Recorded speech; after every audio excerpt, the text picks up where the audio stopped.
வணக்கம். இன்றைக்கி நம்ம பார்க்க போகிற சமையல் ஒரு அருமையான கத்திரிக்காய் போட்ட கருவேப்பிலை குழம்பு எப்படி செய்யலாங்கிறத பார்க்கலாம். டேஸ்ட் அட்டகாசமாக இருக்கும். சாதத்தில் போட்டு பிசைஞ்சு சாப்பிட்டு பாருங்கள், சூப்பராக இருக்கும்.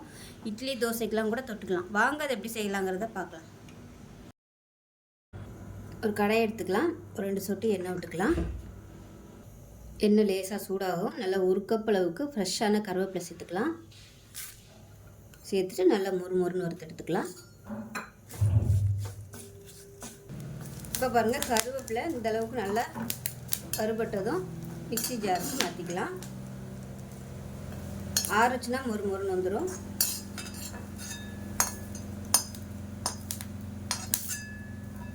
அதே கடாயில் ஒரு 2 சொட்டு எண்ணெய் விட்டுக்கலாம். இப்போ இதில் 1 டீஸ்பூன் அளவுக்கு உளுந்து, 1 டீஸ்பூன் கடலைப்பருப்பு, 1/2 டீஸ்பூன் மிளகு, 1/2 டீஸ்பூன் சீரகம், இது கூடவே 1/4 டீஸ்பூன் போல் வெந்தயம், சின்ன சைஸாக ஒரு 3 துண்டு பெருங்காயம், கட்டி பெருங்காயம். தூள் பெருங்காயமாக இருந்துச்சுன்னா குழம்பு வைக்கையில் நீங்கள் சேர்த்துக்கோங்க. இது நல்லா வாசனை வர அளவுக்கு வறுத்துக்கலாம். இது நல்லா வறுபட்டுருச்சு. இப்போ இதையும் ஒரு மிக்ஸி ஜாருக்கு மாற்றிக்கலாம். இந்த கருவேப்பிலை, இந்த வறுத்த பொடி, இது எல்லாத்தையும் நல்லா ஆறுனதுக்கப்புறமா பவுடர் மாதிரி பொடி பண்ணி எடுத்துக்கலாம்.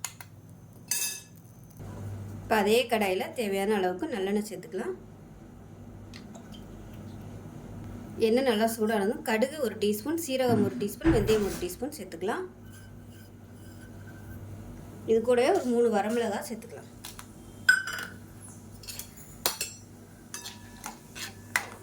இப்போ நல்லா பொரிய ஆரம்பிச்சிருச்சு. ஒரு கைப்பிடி அளவுக்கு சின்ன வெங்காயம் பொடியாக கட் பண்ணதை சேர்த்துக்கலாம்.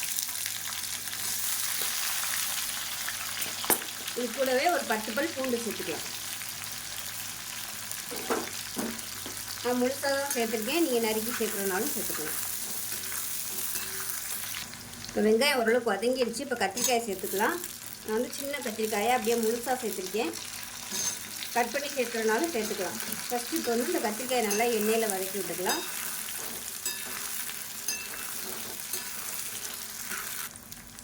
இப்போ இதில் உப்பு சேர்த்துக்கலாம். இந்த ஸ்டேஜில் உப்பு சேர்த்திங்கன்னா கத்திரிக்காயில் நல்லா உப்பு இறங்கிக்கிறோம். இப்போ பாருங்கள், கத்திரிக்காய் நல்லா வதங்கிடுச்சு. இதில் வந்து நல்லா ஒரு 2 டீஸ்பூன் அளவுக்கு வீட்டில் அரைச்சி வச்சுக்க குழம்பு மிளகாத்தூள் சேர்த்துக்கலாம். கம்மியாக சேர்த்திங்கன்னா போதும், ஏன்னா மசாலா அதுக்கப்புறமா நம்ம சேர்க்க போகிறோம். அதனால் இந்த அளவுக்கு சேர்த்திங்கன்னா போதும். இது கூடவே தனி மிளகாத்தூள் 1 டீஸ்பூன் போல் சேர்த்துக்கலாம். உங்கள் காரத்துக்கு ஏற்ற மாதிரி சேர்த்துக்கோங்க. காரம் அதிகம் பிடிக்குன்னா இன்னும் கூட நீங்கள் 1 டீஸ்பூன் சேர்த்துக்கலாம். இது நல்லா எண்ணெயில் வதக்கியாச்சு.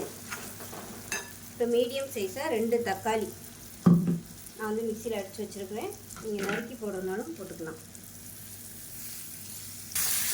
இப்போ எல்லாத்தையும் நல்லா கலந்து விட்டுட்டு மீடியமான ஃப்ளேமில் அந்த தக்காளியோட பச்சை வாசனை போகிற அளவுக்கு வதக்கி விட்டுக்கலாம். இப்போ பாருங்கள், நல்லா எண்ணெய் பிரிஞ்சு தொக்கு மாதிரி வந்துருச்சு. இந்த ஸ்டேஜில் தேவையான அளவுக்கு தண்ணி சேர்த்துக்கலாம். நல்லா கொதிக்கிற தண்ணியாக சேர்த்துக்கோங்க. குழம்பு எவ்வளோ தேவையோ அதுக்கு தகுந்த மாதிரி தண்ணி சேர்த்துக்கோங்க. இப்போ அடுப்பு நல்லா ஹை ஃப்ளேமில் வச்சுட்டு கலந்து விட்டுக்கலாம். இந்த ஸ்டேஜில் சின்ன லெமன் சைஸ்க்கு புளி கரைச்சி வச்சுருக்கேன். அந்த தண்ணியை சேர்த்துக்கலாம். நான் கொஞ்சம் மிச்சம் வச்சுருக்கேன், பார்த்துக்கிட்டு தண்ணி சேர்த்துக்கோங்க உங்களோட புளிப்புக்கு தகுந்த மாதிரி. புளிப்பு கம்மியாக இருக்குது, மிச்சத்தையும் நான் ஊற்றிடுறேன். இப்போ குழம்புக்கு தேவையான உப்பு சேர்த்துக்கலாம். நல்லா தளன்னு கொதிக்க ஆரம்பித்தோடனே அடுப்பு நல்லா குறைச்சி வச்சுருங்க. குறைச்சி வச்சுட்டு நல்லா வற்றணும். வற்ற விட்டதுக்கப்புறம் சூப்பரான குழம்பு ரெடி ஆயிடும். கத்திரிக்காய் போட்ட கருவேப்பிலை குழம்பு. இப்போ பாருங்கள், நல்லா கொதிக்க ஆரம்பிச்சிருச்சு. இப்போ நம்ம வறுத்து பொடி பண்ணி வச்சுருந்த அந்த பொடியை அப்படியே சேர்த்துக்கலாம். கருவேப்பிலை மசாலா எல்லாம் போட்டு வறுத்து வச்சுருந்தோம் இல்லையா, அந்த பொடி வந்து இந்த ஸ்டேஜில் சேர்த்துக்கோங்க.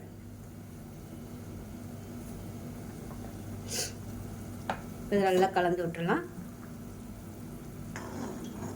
அடுப்பு நல்லா குறைச்சி வச்சுக்கோங்க. குறைச்சி வச்சுட்டு நல்லா மிக்ஸ் பண்ணி விட்டுடலாம். இப்போ நல்லா கொதிக்க ஆரம்பிக்குது. ஒரு மூடி போட்டு மூடி வச்சிடலாம். மிதமான தீயில் நல்லா கொதிக்கட்டும். இப்போ குழம்பு எப்படி இருக்குன்னு பார்க்கலாம். பாருங்கள், நல்லா வத்திடுச்சு பாருங்கள். சூப்பராக ரெடி ஆயிடுச்சு கத்திரிக்காய் போட்ட கருவேப்பிலை குழம்பு. கத்திரிக்காயை நல்லா சாஃப்டாக வந்துடுச்சு, அமர்த்திடலாம். அவ்வளோதான். இது இட்லி தோசைக்கெலாம் கூட நீங்கள் இந்த குழம்பு தொட்டு சாப்பிட்டிங்கன்னா சூப்பராக இருக்கும். ஸோ இதே மாதிரியே செஞ்சு பாருங்கள். செஞ்சு பார்த்துட்டு எப்படி வந்துச்சுங்கிறத சொல்லுங்கள். வீடியோ பிடிச்சிச்சின்னா லைக் பண்ணுங்கள், கமெண்ட் பண்ணுங்கள், சேனலை சப்ஸ்கிரைப் பண்ணுங்கள், பக்கத்தில் பெல் பட்டனையும் ப்ரெஸ் பண்ணுங்கள். நன்றி.